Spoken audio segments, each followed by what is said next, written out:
で香りが違うというか。夏場のこんな暑い中でも本当70度80度ある中でも焼けるっていうのは食卓の方に上がった時のお客様の笑顔だけですね。ああ、もうかれこれ40数年ぐらいなるんじゃないですか。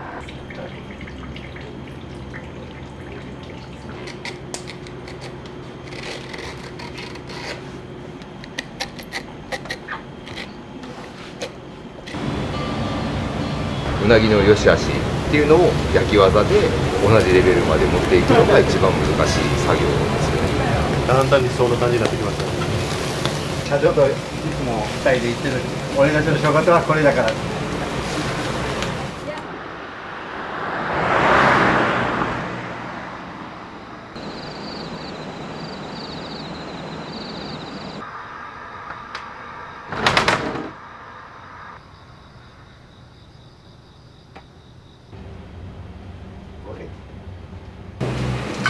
かなりホコリがきます。このホコリがもう全部きます。多分おかしくなります。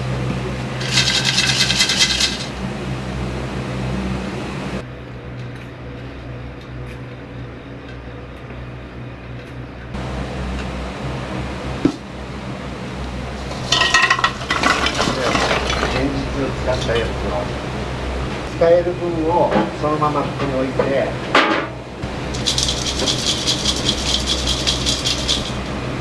大きい粒がもう下の羽火に使う灰と小さい粉と、これを灰だけ後で取ってそれをまた利用します。残るのはこの灰だけです。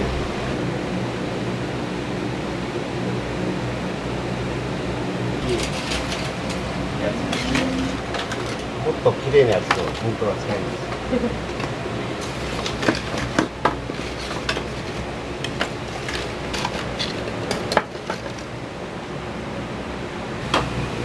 何の炭とかあるんですか？カシの木の炭です。備長炭とかいろいろありますけど、はい、香りが全然違うんです。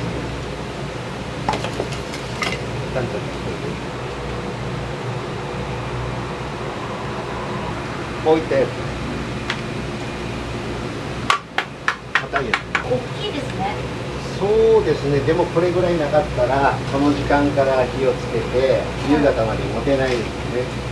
なんでこんな早い時間にするかって言ったら、また早く来るお客さんもいらっしゃるからですね。できれば来ていただいた時に何でもある、まあ売り切れはしょうがないですけど、あった方がやっぱりいいのかなと思います。これもキャンプと一緒です。キャンプされることはないんですか？ないです。ないです。もう仕事以外ではあんまりこんな火は使いたくないです。こういった感じで。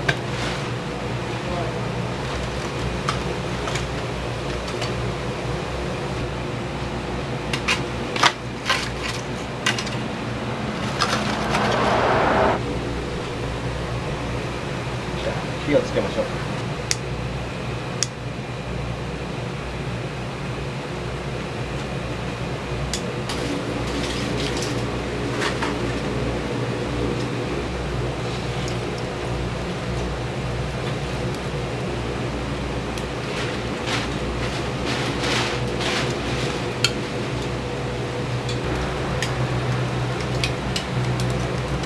フードのちゃんと作ってるから熱いのでしょ、はい、これで火がつくまで1時間半ぐらいかかりますんで、早くて7時過ぎ火がつきにくくて、つきにくい分長く持てるんですよね。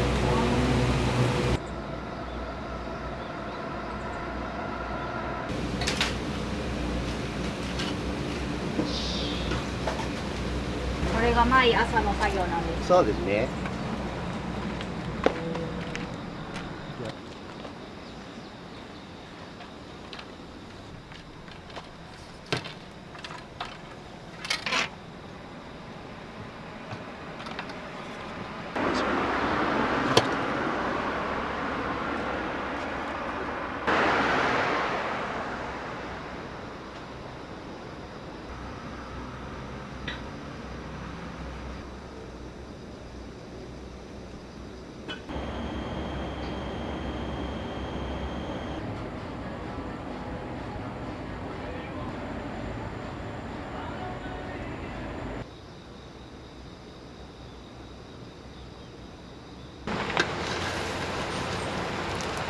灰とこの粒のやつと分けるんです。この粒のやつを使うんです。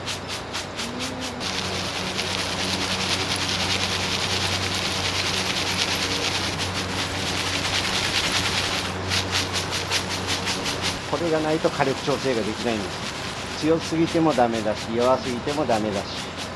これはサバを焼いた後だから若干黒いんです。こっちがうなぎ焼いた後の油の質が多いんですよね。同じ魚ですけど。何年この作業されてるんですか？もう10年ぐらいになりますかね。10年。はい。ちょっと白っぽいでしょ。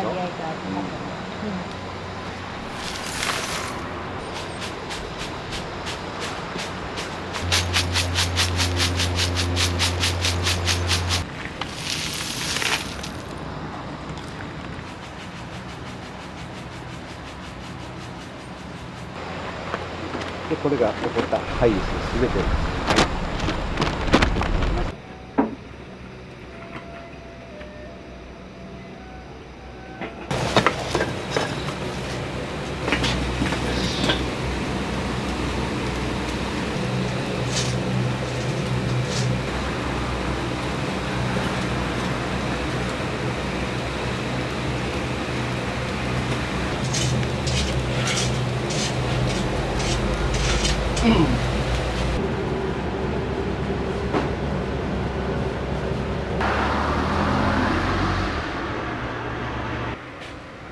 目立つでしょ、この車。可愛らしいですね。配達とかもさそうです、れてるんそうです。直売所とか、そういうところにはこれで。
今日は若干少なくて60匹前後、うなぎがですね。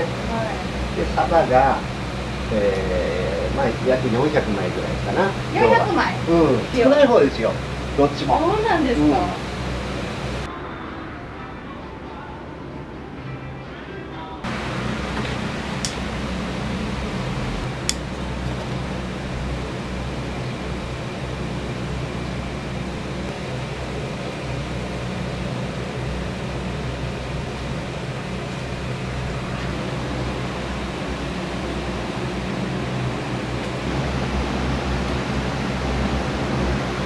焼いてるのか焼かれてるのか分かりませんわざと今風を通るように両方あるんです。これが焼き始めたら全部閉まりますんで地獄です。ここは閉めなきゃいけないんですね。はい。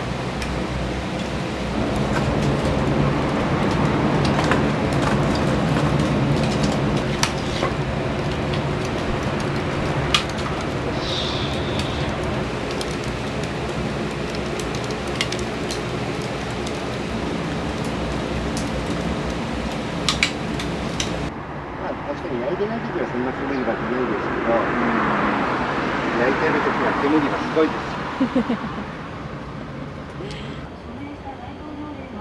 ネット注文結構入る。そうですね、ありますね。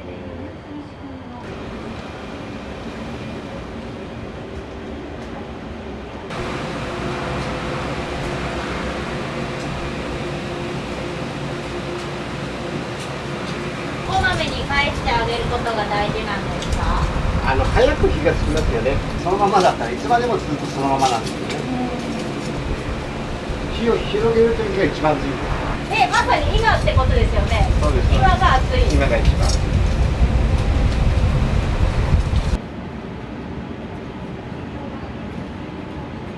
ある程度こういうふうにタイルになったら今度さっきのやつをこれで火力を調整します。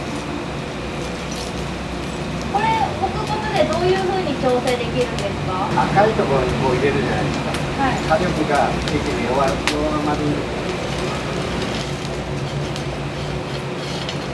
弱かったりすると混ぜてやって火を強くします。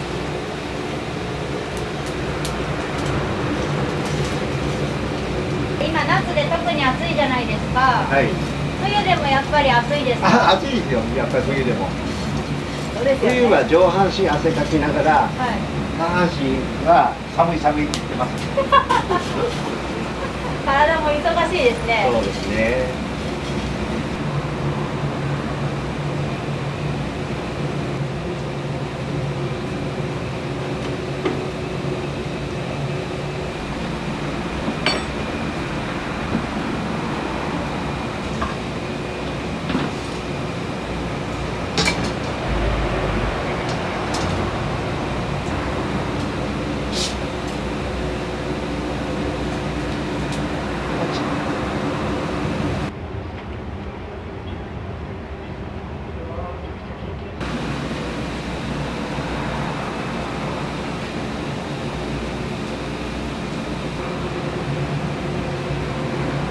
有田取りを使ってるんですよ。これを足してもらって。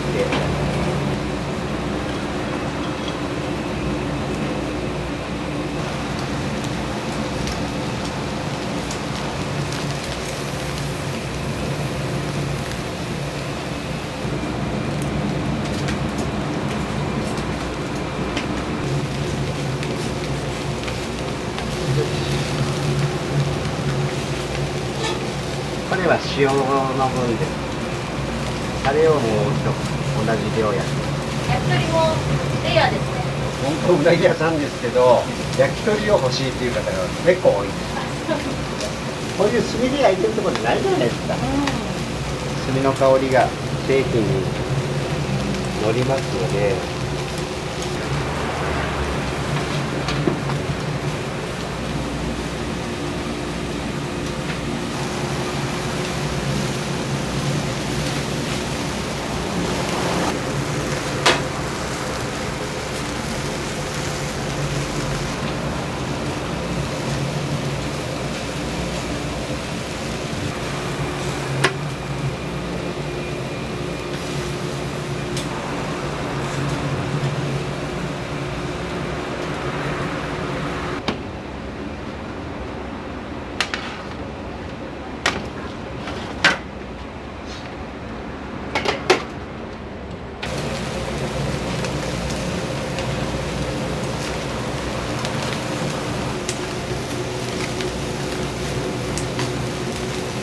夕方までおられるんですか4時までだったらその間ずっと焼きっぱなしです。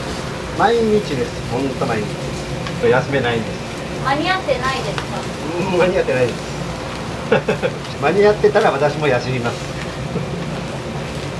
実際やっぱりここの場所に立ってみないとどういう状況なのかってわからないでしょ。実際やっぱり立ったらこんだけ暑いんだとか。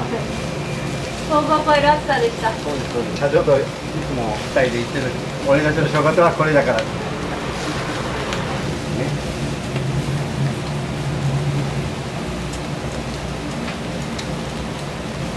やっぱり地元でどんだけ仕事できるか。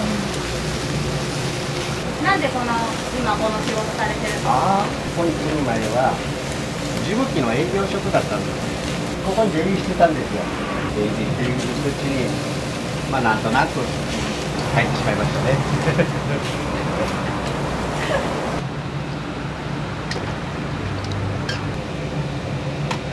で、これをもう一度焼きます。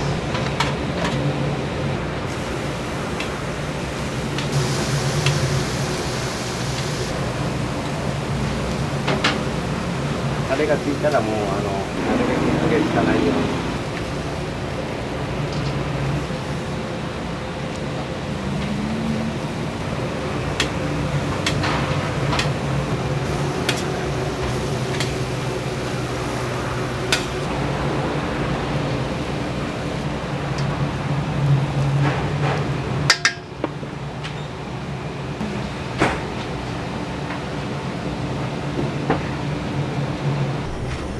ます。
気が強いとこと弱いとことあるんですよ。だから均等に入るように。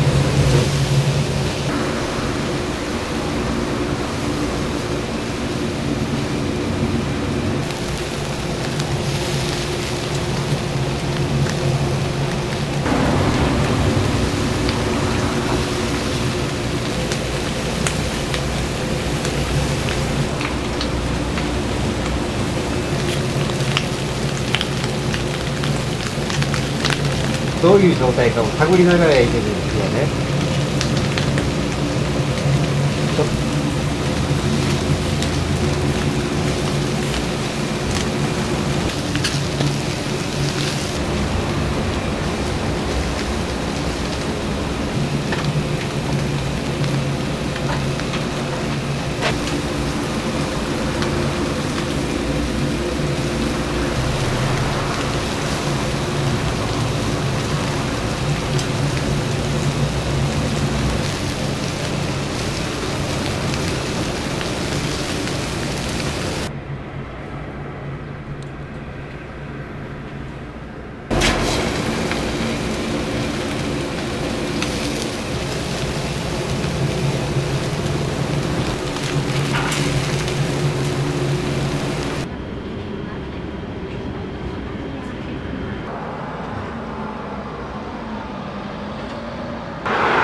203。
あ、お世話になります。お世話になります。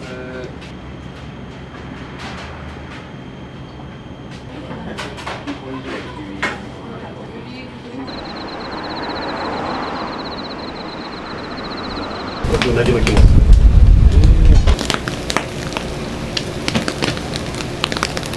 炭で焼いて、タレにつけてから提供してます。こっちが鶏のレバーですね。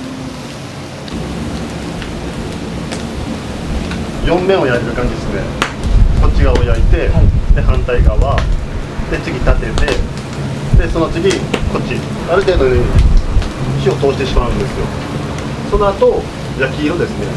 これで OK になったらタレをかけて仕上げに入ります。これで 1.5 キロ分ですね、鶏のレバーは。うなぎの肝に関しては1匹につき1個やからですね、前日さばいた量によって変わってきます。だいたい60匹ぐらいやから60個ぐらい、はいって感じです。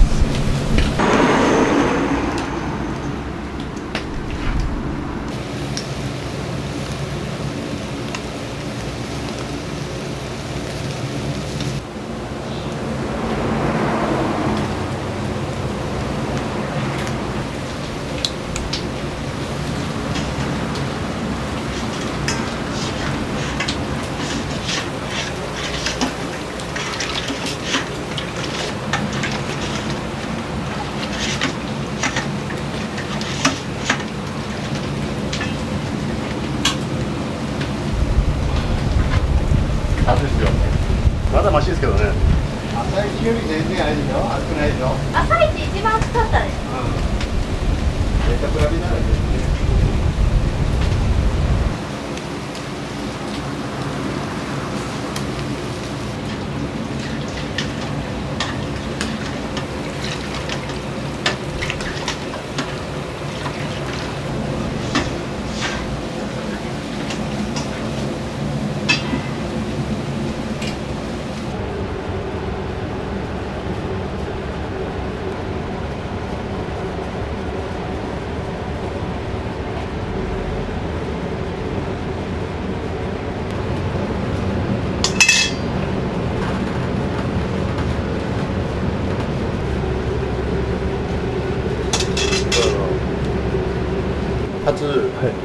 初もと、で、レバーの部分ですね。ハツとかレバーはご想像通りというか、炭で焼いてる分違うと思うんですけどね。僕は初もと美味しいですよ。ジューシーです。どうです？ジューシーです。ジューシー。よかったです。それ狙ってます。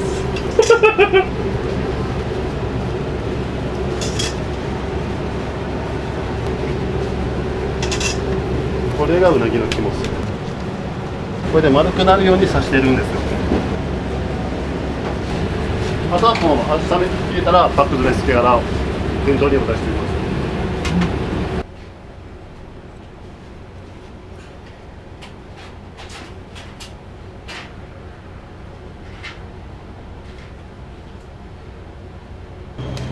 じゃあ行きましょうか。これ素焼きって言って生の状態から1回焼いたものなんですよ。さらにもう1回焼いてタレにつけて、それでお客さんに出す品物として完成です。はい。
回くらいこれは繰り返す？もうその時と違いますね。次揚げるやつと揚げないやつが出てくるんですよ。だからもうちょっと焼きたいなってやつはこうやってひっくり返しといて、 OK かなってやつは順に揚げていきます。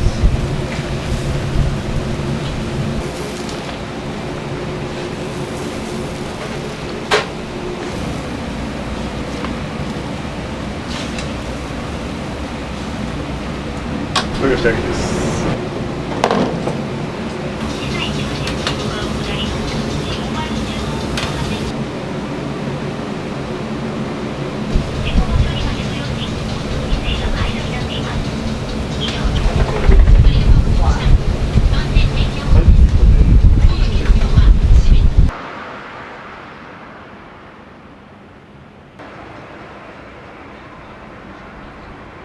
生のうなぎに乗っける日って微妙に変えていったりするんですよ。最初に焼いたうなぎの日で焼き上がり微妙やったから、次焼く時はちょっと軽く押さえて焼こうとか、毎回違います。それはすいません。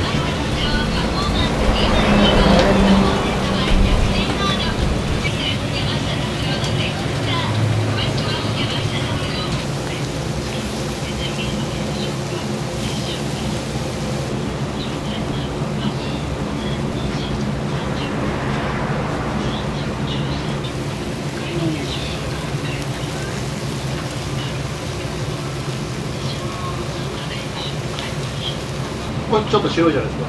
でこっちはまあ若干焼き色がついてきてる。これね、毎日しよったらなんか分かってくるもんなんですけど、こ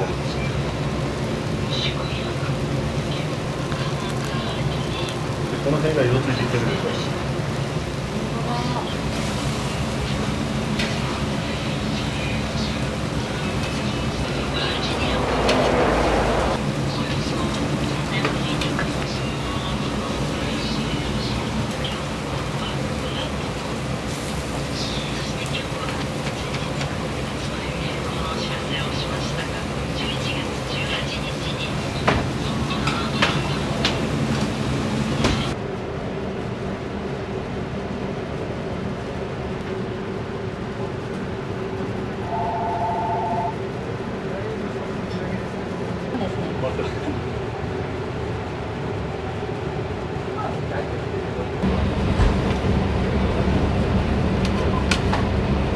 同じグラムのそば入れて、こ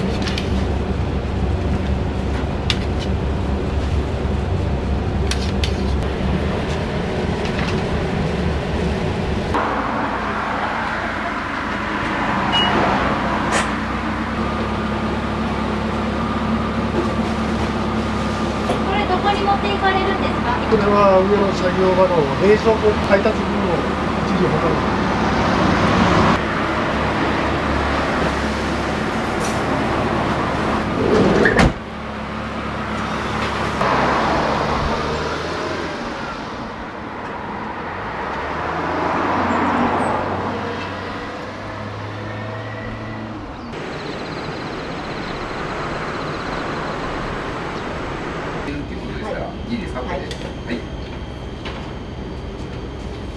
どちらから今日は？神奈川県の YouTube を見てすごい骨も柔らかくなるようなご主人の焼き方だったのでちょっと興味があってご旅行です。はい。どうでした嬉野は？温泉がすごく滑らかなお湯ですごい良かった。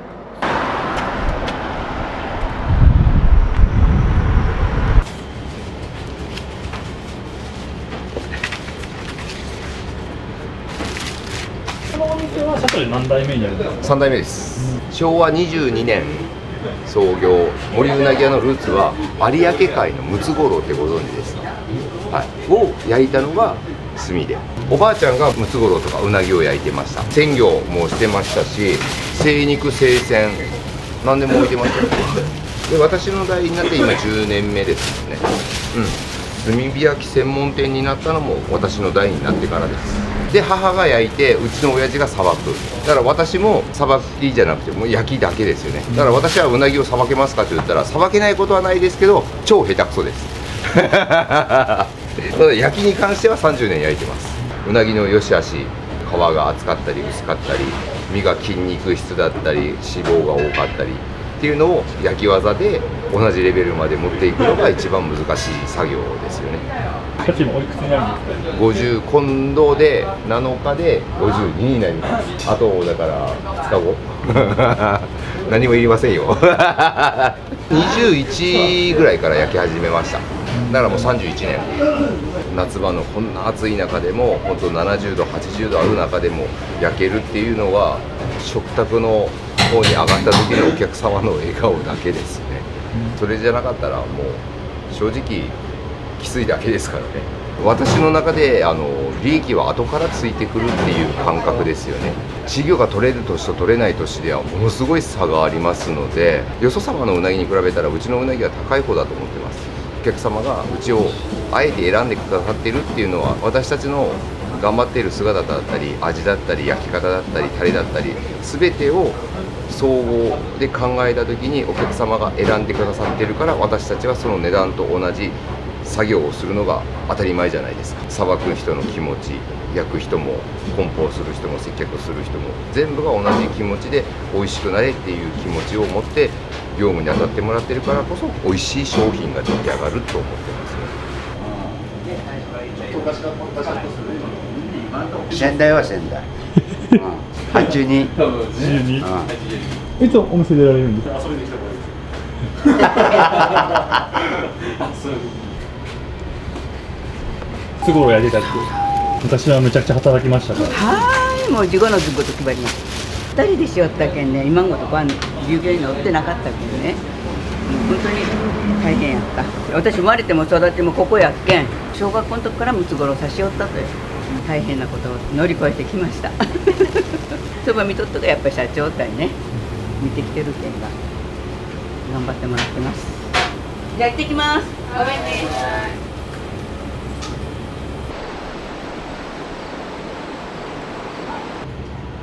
今何割ですか？まだ1割程度や。まだまだ。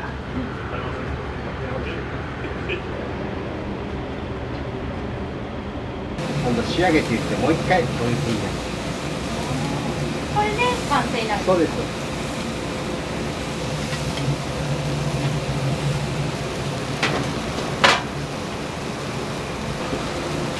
でここでもある程度焼き色を均一に。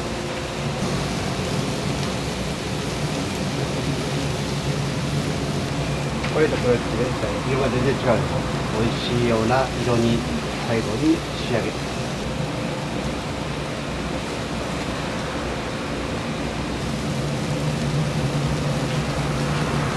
なるべく均一に。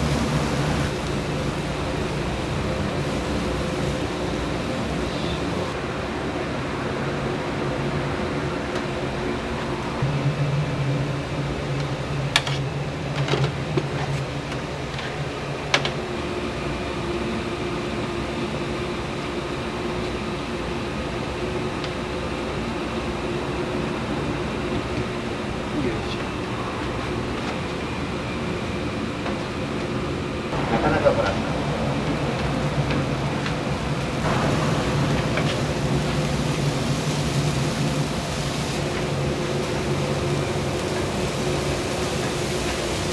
っぱ味とかな。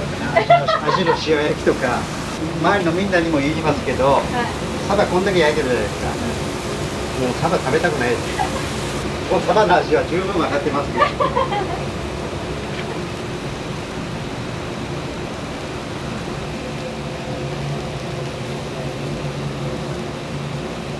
妥協しないというか、会社のとしての姿勢、それはもう中のみんなにも一緒と思うんです。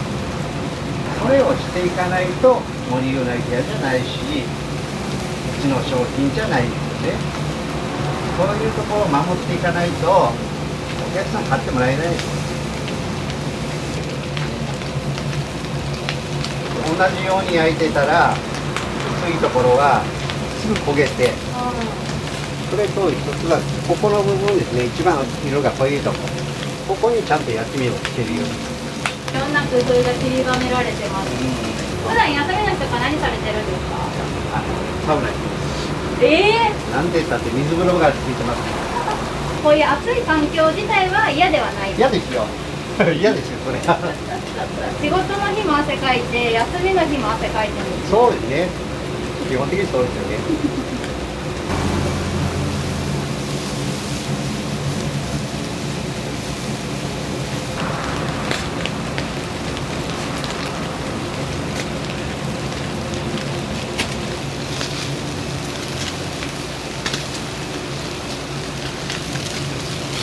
最初の頃とか焼くの難しかったですか？どういうふうにほら焼けるとかタイミングもわからないし、焦がしちゃいかんって思うじゃないですか。そしたら余計にやっぱり焦りますよね。早すぎても逆に今度焼けてない。この日の状態がどういう状態なのかっていうのわからないじゃないですか。それができてないと無理ですね。色のつき方とか自分の肌感覚とか分かるまでがやっぱり一段階ですよね、要は。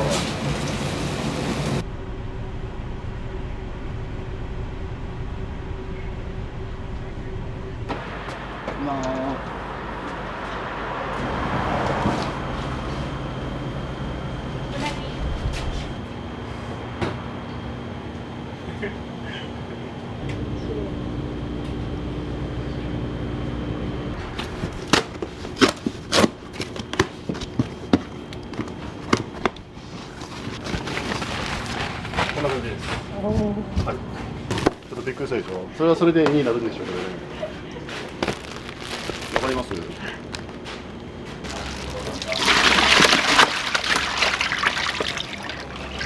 気いいですか？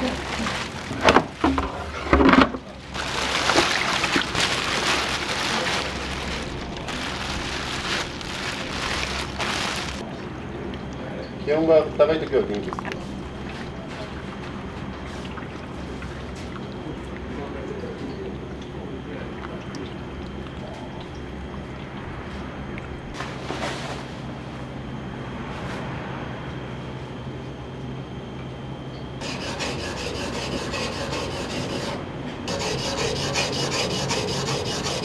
元の大きさなんですよ、これ。これがこっちになったんですか？そうです、そうです。僕が2年半やからさばき始めて、は大体そのぐらいですね。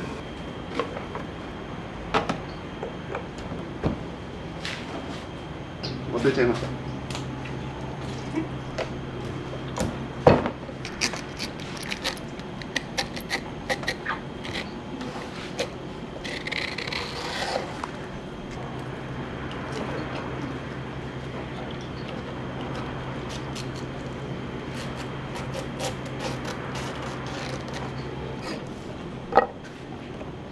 こんな感じです。これで一匹完成ですか？はい。早い。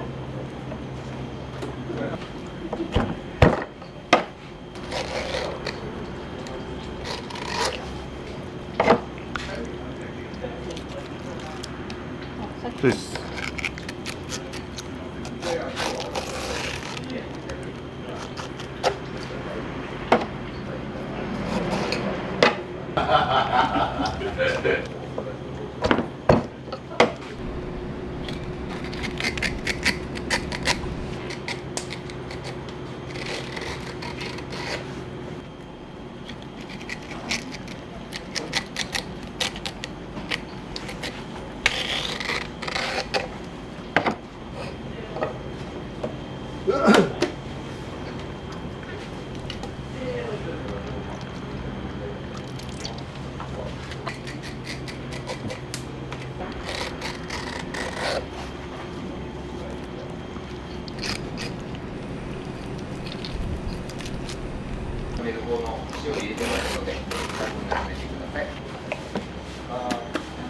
どうもどうも。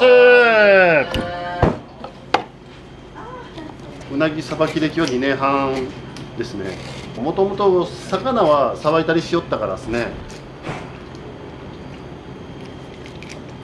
結構特殊じゃないですか？全然勝手が違いましたね。まず生きてるしですね。やっぱ慣れなんでしょうね。結局その辺は。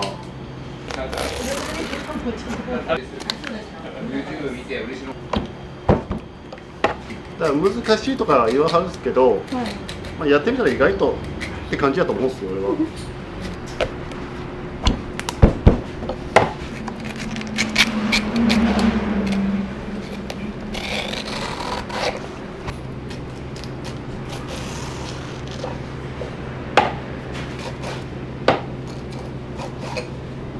いいうなぎはどういうところを見て？脂多いなとかは感じますけど、それ以外は焼いてみてからですね。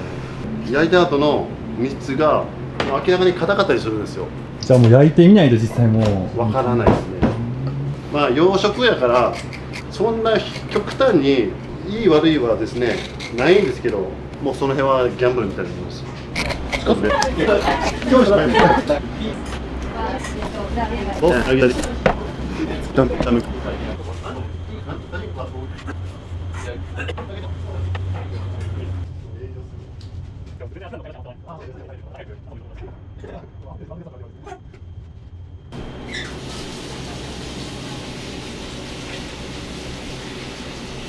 日は多分60匹ぐらいおるはずですよ。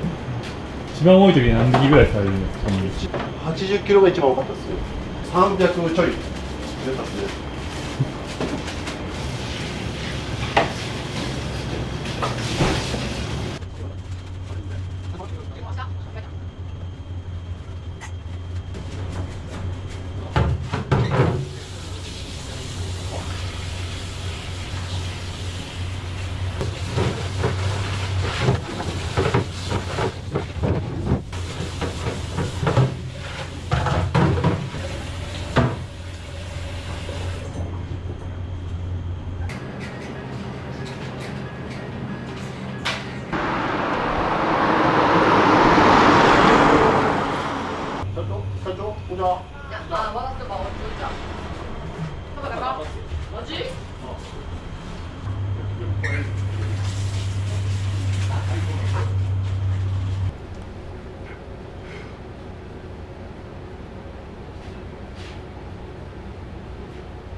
職場が嬉しそうです。今日サバです。いつもサバを？サバは結構買います。うなぎも買いますけど、はい、ここのうなぎはどうですか？美味しいですよ。炭火なので香りが違うというか、はい、柔らかい、ふっくらしてる。はい。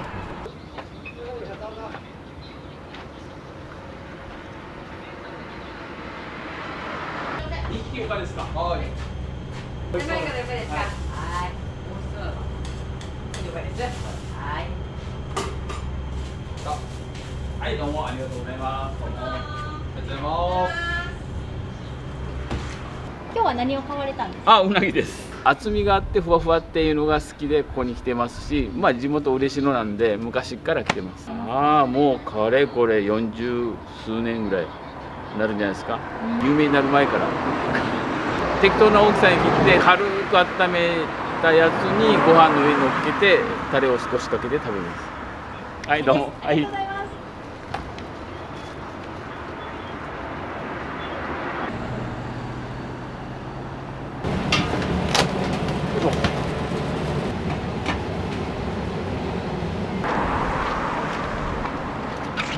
ここ閉めますね。はい。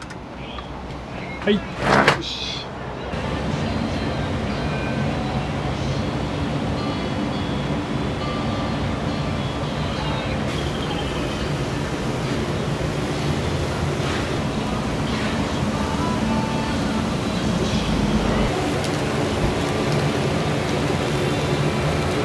とりあえずですね、身の部分を先に。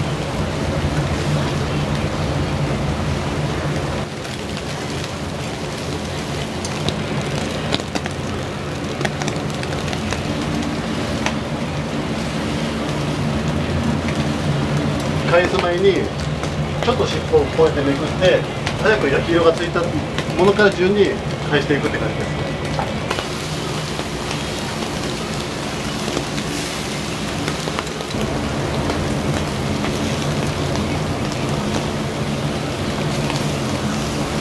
こちらです。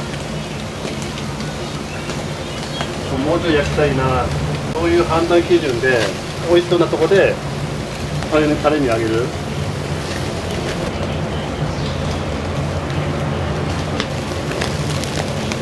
だんだん理想の感じになってきましたね。美味しそう。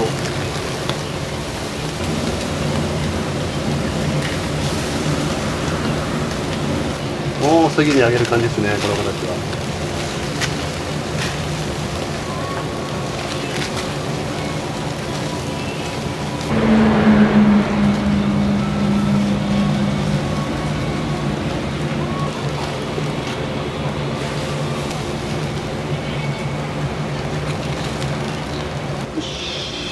がすき焼きですね。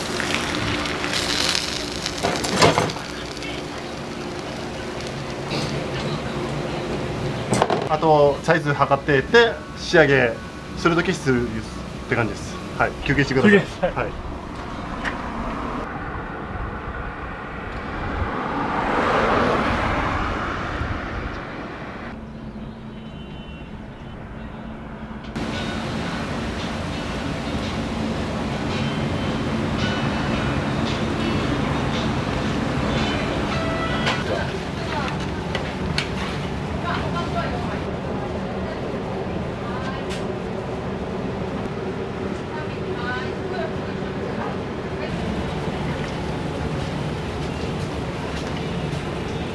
毎日どれぐらい作業の時って飲まれるんですか、お水とか。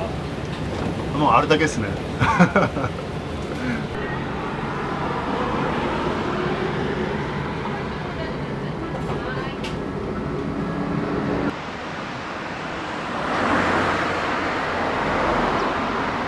1尾うなぎをお願いします。はーい。